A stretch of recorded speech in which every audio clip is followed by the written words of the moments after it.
Hello everyone, my name is Fernando Benitez and I'm a research associate at the Zurich University of Applied Science, ZHAW. I will tell you about the approach of the team BENF. BENF is my email. I thought that it was the username and the team name was set in the settings. But anyway, we had a cool name, but I don't have time in this presentation to disclose it. Anyway, the other team members were Pius von Deniken as team leader. He works at the ZHAW, also as Katerina Milinchik and Mohammad Rez Amirian. Prakar Gupta is affiliated with the EPFL, École Polytechnique Fédérale de Lausanne, so it was a Swiss team. So we did our fair share of shared tasks, and normally in such competitions, in our experience, it's a big advantage to know how the key metric works. Here, the organizers chose to use the area under the learning curve, ALC. This metric aims at a good trade-off between computational time and the ROC AUC performance. We aimed at achieving speed through parallelization, especially of the vectorizer, and aimed at the ROC AUC by using logistical regression with log loss, since the use of more complex neural networks did not facilitate the fast calculations of probabilities.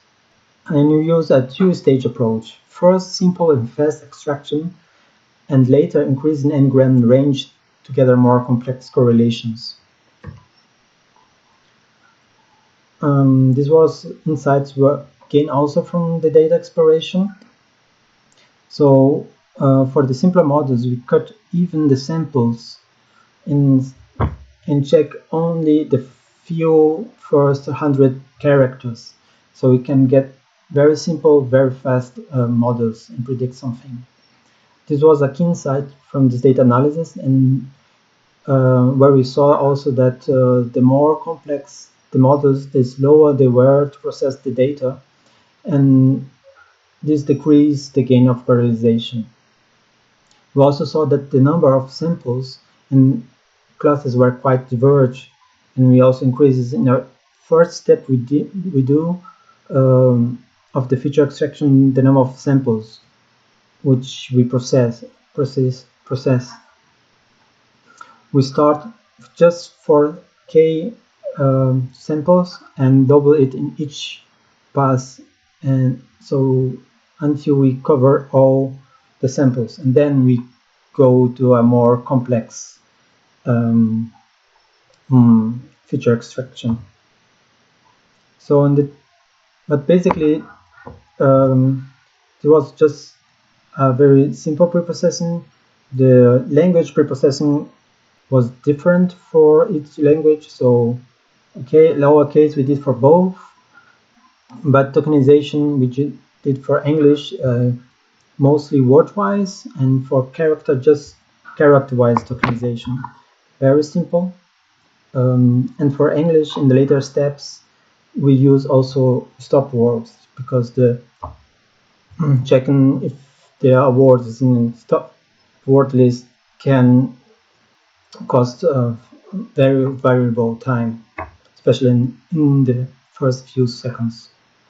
As feature extraction, we use hashing vectorizer instead of the standard count vectorizer, and because it can be easily parallelized, and on each iteration we increase the n-gram set. So in the first iteration we just use a unigram based on war for English, in the second iteration we use a bigram, in the third iteration 1 to 3 n-grams word, and then we check character if there is some special name or something that can be gathered from the data, which you could give a key insight, and then we go to 5 and so on. We use the hash table initialized with 1 million features approximately. Then you use a IDF transformer with the L2 norm. Now for the model, The classifier was a very simple logistic regression with stochastic gradient descent as a learning algorithms. We used the log loss. Penalty was also L2. We used early stopping and balanced class weight.